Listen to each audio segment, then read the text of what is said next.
Welcome back to the video blog. Daniel Mezei is my name. Thanks again for watching. Your PMD for hire, producer of marketing and distribution. I market and distribute independent feature films and documentaries. This is Fort Lauderdale on ice, otherwise known as Toronto. So I'm unsettled on the Vaclav Havel issue, really. You know, all the tributes yesterday going out to the late president of Czechoslovakia and the Czech Republic. You know, I'm just kind of thinking to myself, and this came out in Eric Best's final word yesterday, which comes straight out of the Czech capital, out of Praha, out of Prague itself. And the idea here is, you know, Havel represented such a force of good for the Czech Republic, for the Czech people. He's the person that brought the country into NATO, into the World Trade Organization. He's the person that basically gave the Czech Republic a brand, an identity, a modern-day identity, and it's a good one. You know, and he's the guy who really made Czechs good in the world. You know, if you know anything about the Cold War, Czechoslovakia and the Czechoslovak Communist Party amongst the East Germans were some of the hardest, hardcore communists that were very strongly tethered and tied to the Soviet Union, such that, you know, when the Berlin Wall fell, they were one of the last regimes to actually let go on their grip of power.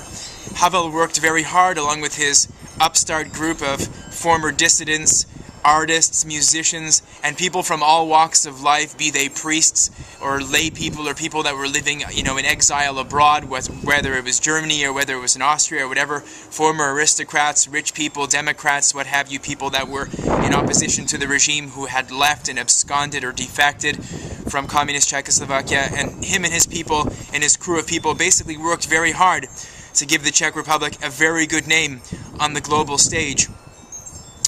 You know, Czechs have to think about this now, because now that Havel's gone, there is very few, if any, people on the Czech international or domestic scene who can really do the kind of work that Havel did, working overtime, the yeoman, stentorian effort that Václav Havel himself did to make sure that the Czech Republic always had a good name internationally and abroad. It's really kind of, I'm not going to say it's dark, but it's dim days in the Czech Republic. If you look at the current presidency, for example, and the kind of rancor and divisiveness that Václav Klaus is responsible for, you know, especially on the European stage, whether or not you agree with his approach, it's a divisive approach, it's an angry approach, it's a kind of a backlash approach, it's a neocon approach, moreover, depending on what side of the political divide you find yourself.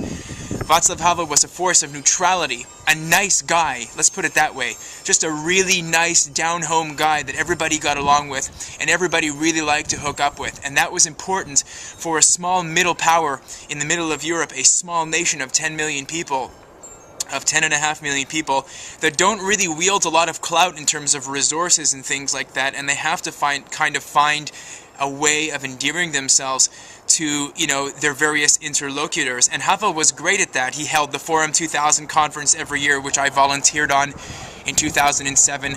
I was the delegate guide for the Canadian Governor-General, Madame Michaëlle Jean. You know, he was also responsible for hosting a lot of interesting conferences at his Prague crossroads on Liliova Street in Praha, in Prague, which of course where he is lying in state now. And of course, you know, his family with an illustrious name, the Havels, a very wealthy family in the interwar Czechoslovakia, the first republic that existed between the two wars, Masaryk's republic, Tomáš Garrigue Masaryk, or Tomáš Garrigue Masaryk's Czechoslovakia, which was, you know, still an idealized time in Czechoslovak history. But there are no more nice guys in the Czech Republic that people can rely upon and rally around. And for young Czechs, this is kind of disturbing. We might continue to see, you know, a little bit more of an outflux, of an exodus of Czechs that realize that they really can't get ahead in their own country, domestically in their own system that's being run by crony capitalists and people that are very strongly tied still to Russia, the former Soviet Union, with all the energy contracts and things, and I don't want to get into that political discussion. All of that stuff that's going on still in the Czech Republic that young Czechs realize they can't really break into. It's not something that they can have a part of or play an active role in. There were kind of, you know, breakthroughs in the late 90s and in the early part of the 21st century. As the Czech Republic was joining the European Union in May 2004, there were, of course, murmurings and good news coming down the pipe. Young people had thought that they could play a greater role, but it quickly turned around and young Czechs realize that they really don't have much of a role to play in the running and the affairs of their own country. And now as the neocons sink their teeth ever deeper into the affairs of the Czech Republic, you know, it looks kind of grimmer and grimmer and grimmer. And Eric Best was great in calling attention out to this. Somebody who spent almost, I think, 20 years plus in the Czech Republic and in former Czechoslovakia knows very well about what's going on in the domestic affairs in his final word. Who's going to take over? Who's going to supplant or represent Havel and take kind of the conch shell? It's not like here in Canada, like for example, we had Trudeau, whatever you thought about Pierre Elliott Trudeau, and his son Justin, who's now a Liberal Party member in the Canadian Parliament in Ottawa. You know, somebody who can kind of take the conch shell, or, you know, in the Kennedys, a dynasty, Camelot, something. I don't know, you know, because Havel didn't leave that kind of a legacy. It's worrisome, and I don't blame Czechs for being worried.